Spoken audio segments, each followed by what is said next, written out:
Okay, so today I'll be covering the basic Mirage smoke take, mainly focusing on the free smokes which when advancing in CSGO everybody should know. However, I'll also be showing you a few points which could help you bring something new to the table of this tried and tested strategy.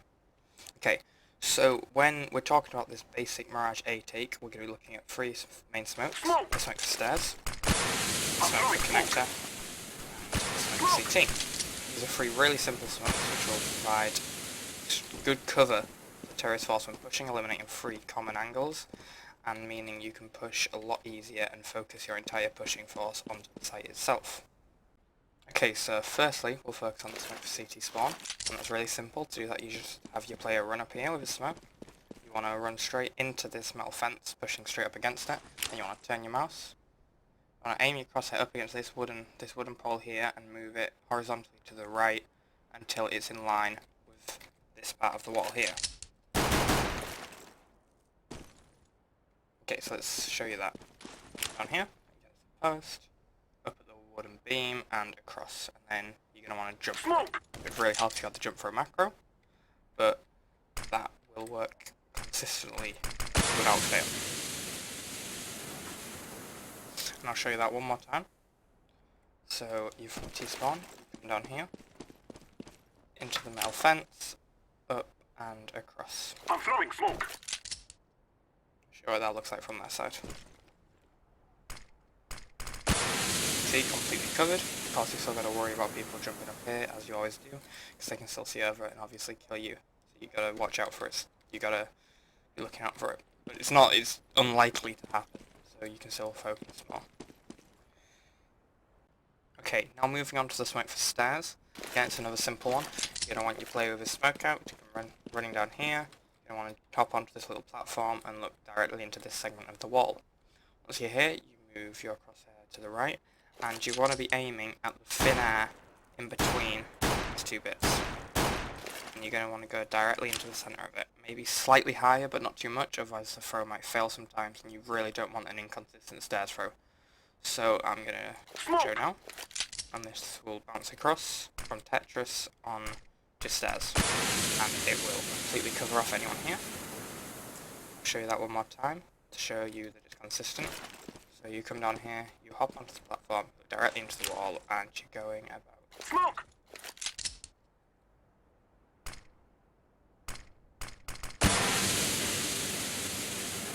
Okay, and the last smoke out of these basic three is the smoke for connector. This is arguably the most simple smoke and easiest to learn. So you just run up here, and you want to be pushing yourself against the third one of these stone outcrops. You want to be here. Then you turn around, and you want to be aiming at this black spot in the wall here. You're aiming up here somewhere, and you can aim pretty much anywhere between here, and most of the time get a successful throw. The way I choose to remember it is off of this black spot. So I aim into here, I look up, and I am just above the wall, and then simple as throw.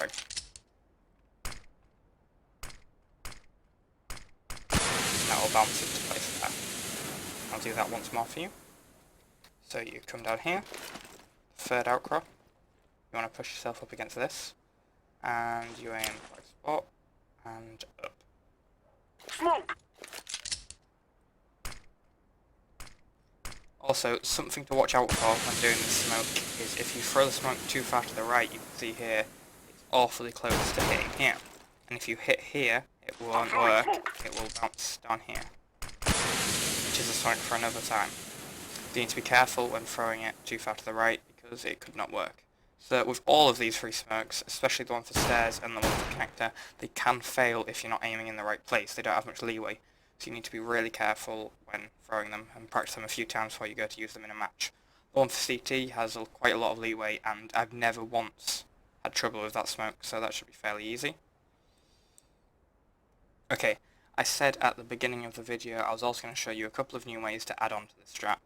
I'm doing this simply because this strategy has been in place for so long that most players and teams know instantly how to deal with it. So if you get in that feeling and you feel like it's just no use because everyone's just going to deal with it and it's not very effective, there are a few things you can do to change that. We're going to cover here, you can add 2 more smokes if you want to invest in 4 smoke grenades for the round. There are 2 more possible smokes you can add. Choose between one of them, or you can use both of them if you want to use 5 smokes, but that might be a bit over the top. The first additional smoke we're going to look at is a smoke that will smoke here.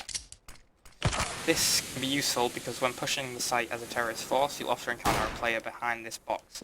And I know from experience that this player is extremely hard to deal with at times because he can dart from both sides of the box and do quite a lot of damage from behind. You know, he'll come out of this side, he'll kill one, he'll duck back in, reload, and he'll come out of the other side and kill the next player. So if you smoke here, it makes it a lot more difficult for him as he can only keep one angle and you know exactly where he's going to come from.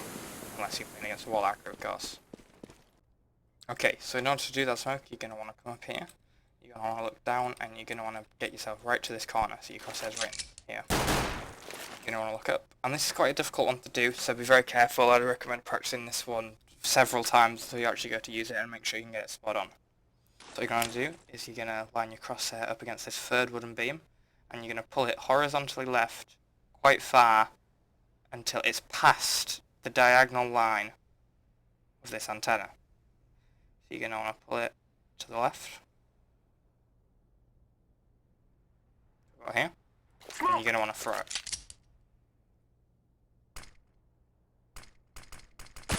And that will land there, coming off this.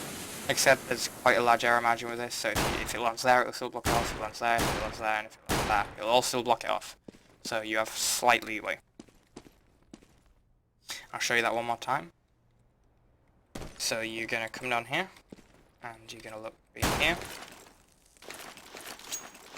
up at the beam, to the left, and through. Again, this is probably slightly different to the one I just threw, but it all see? You can even throw it that far to the left, and it's going to cover off the angle when pushing. You know, this guy, no matter what behind here, he cannot see you from this side. So don't worry too much about that smoke. It should always cover the angle unless you do it quite a way off. The second smoke you can choose to add into the basic 3 is a smoke that's going to land here. Again, this is a good smoke to use because when pushing the site it eliminates another angle, meaning the only 2 angles you're really going to want to be focusing on when you're pushing out of ramp will be here and here, because here and there will be smoked off entirely as well as that.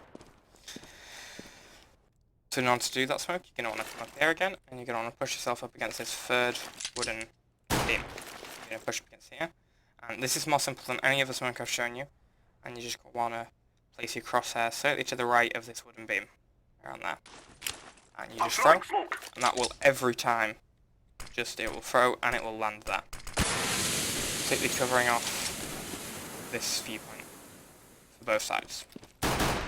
However, with the smoke, you've got to be careful because it means that you can't see. As a terrorist force, it can have disadvantages because you can't see anything behind here, which means when you eventually get into the site and you want to push the site, it will have given any counter-terrorists who have been caught off guard in this position by flashbangs and such, it will give them time to adjust and it will give them time to get ready. Also, creates a bottleneck position for the counter-terrorists, meaning if there's a guy here and he knows you're not coming this way, it means you can only come into sight from this direction. It allows the counter-terrorist players to also focus on a guy coming out of Palace and anyone coming here, meaning it can go both ways, which is why I recommend using this one instead of it. But again, if you feel like that one works better for you, go ahead and use it. So, whether you're using 3 smokes or 4 smokes for your Mirage take, you're always going to have one guy spare, and I'd strongly advise that you put him in Palace. This is simply to gain control of quite an important pushing point. It would also mean that when you push out of ramp, he can push out of here and maybe catch some people who are looking towards you off guard. It also means that he can stop people pushing behind you, and he can do some quite valuable work from up here. This guy here, he will just be waiting and making sure you don't get pushed until you guys out on ramp are ready to push. And when you guys are ready to push, I'd recommend this guy just helping you out with a flashbang. A good one to use would be just standing somewhere around here, and you're going to want him to just look somewhere up at the wall here, and he's just going to flash out a Palace for you. Again, people will most likely, when the smokes come in, be looking down here, and this flashbang they won't see it coming, so it will flash them quite heavily, and they might be full white if you're lucky. Again, if you're using 3 smokes instead of 4, you're going to have one more guy spare than just the guy Palace. And to begin with, at the start of the round, he's going to be down here. At least he should be, and he should just, again, be making sure nobody's pushing behind you while you're setting up. And then when you're ready to go, he'll run down here, and he's going to, quite importantly, need to gain control of ramp. and to help you push. So I'd recommend that when he's on his way down here, he just simply sets up here in this corner, push himself into ramp like that, opening gets there from that corner, and he's going to want to come down here and just get control of ramp just as you're throwing your smokes. And then once it's clear, he's going to move into this corner right here, as far into the corner as you can go. And as you guys are pushing through, he's going to want to throw another flash to help you push. This flash should go off at the same time as the flash in Palace, making sure they'll be blind from several different angles. And with this flash, what you're going to want to do is you're just going to want to, this black line here, you're going to line it up there, up to that point, and you're just going to want to move it to the left slightly. That way it flows like that, and the flash drops just here. So people looking this way, if they're somehow blocked from the flash in Palace, can see this flash, and because it drops down from the ceiling, it will just catch them off and they shouldn't have time to look away from it. Okay, so they're the 3 basic smokes plus 2 additional ones if you want to add them in. And I hope you've learned something from this video, and I hope you're going to go out there and use these strategies because they are very simple. And if not, I just hope you learn to use them, because in matchmaking it would be really helpful for anyone if you people know the smokes and you could volunteer to do them. So thank you for watching, and please subscribe and like. You can drop a comment if you want to see some more strategies or specific strategies. You can drop a comment if you have some criticism for this strategy, because I'm willing to work on them and bring something new to you guys and help out. So thanks for watching.